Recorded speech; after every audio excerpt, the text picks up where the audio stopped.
Welcome to the $100 MBA Show. Whether you're a businesswoman, a businessman, or a businessman, we're here for you every single day with our daily 10-minute business lessons for the real world.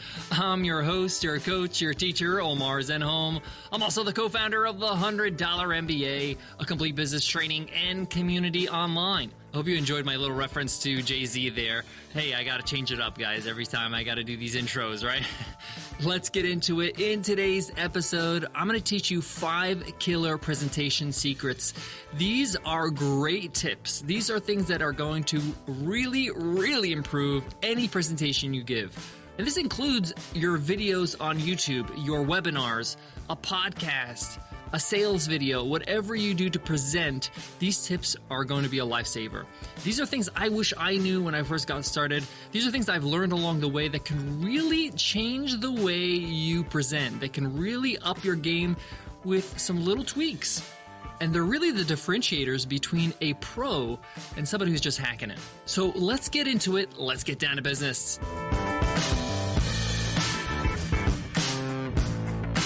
Today's episode of the $100 MBA Show is sponsored by The Art of Charm. The Art of Charm is a top podcast on iTunes. I'm talking about one of the best podcasts on all of iTunes, and that's because they really help you by bringing on experts to show you how to be a better listener, how to be a better thinker, a better negotiator, a better communicator. They just help you get better. And they've been doing this for over 10 years now. One of the oldest podcasts on iTunes, and it sure is one of the best. Hosted by Jordan Harbinger. You've heard him here on the show before.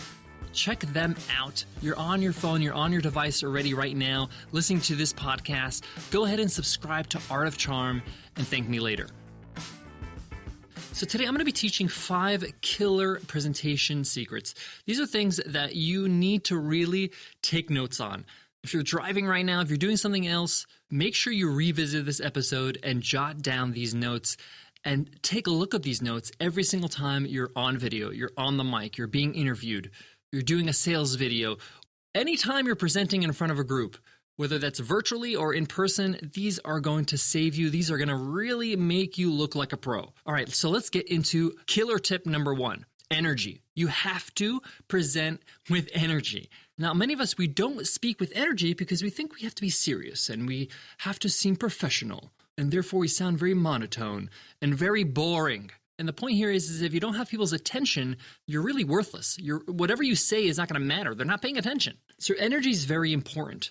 I mean, imagine I started the show sounding like this. Hey guys, this is the $100 MBA Show, and today I'm going to be teaching you how to save money on office supplies. Completely different from what we normally do, and that's because energy matters. Now, you don't have to scream out, hey-oh, every single time you start a presentation, right? I actually recommend you don't. But the point here is that you have to be up. You have to be positive. You have to come in with energy because energy is contagious.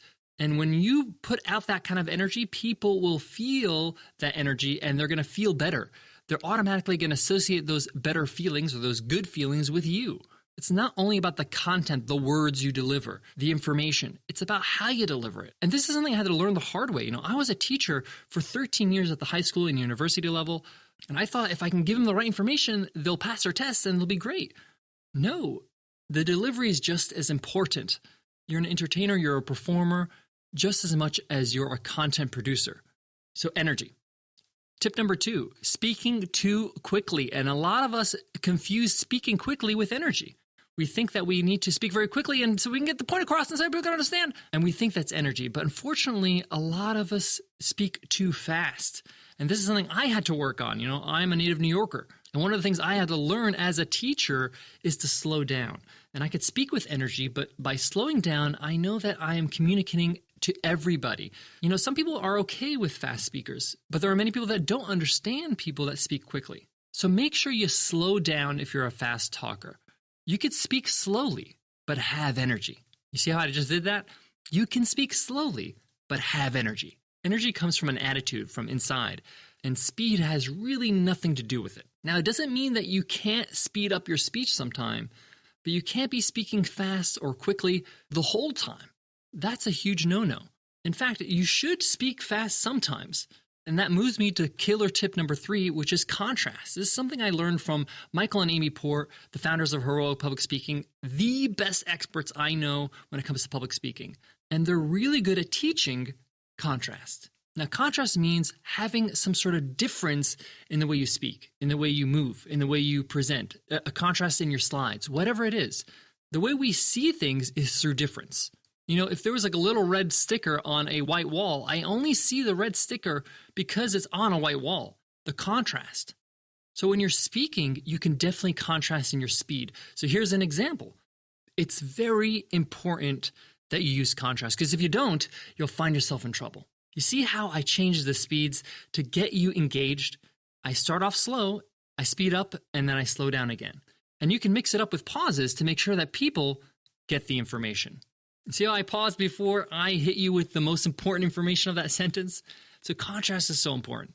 So use contrast in your speech, even use it in your body language. You might be animated 1 second, but calm down and not move as much when you're trying to drill home a point. One of the things that Michael Port taught me is that when I'm making a point is to land on it. And that means to stop after you make a very important point. So make sure you land on important points. All right, let's move on to killer tip number 4. Tangents are not your friend. Tangents are not cute. They're not fun. A lot of us think that it's a quirky thing when we go on a tangent and we go off topic for a bit and then we go back on to the topic. If the tangent has nothing to do with what you're trying to communicate, if it's not a story that augments your point, then it's a waste. And most people go on tangents because they didn't rehearse, because they didn't actually plan out what they're going to deliver when they're in front of an audience, whether it's on video or on a webinar or in an interview or whatever.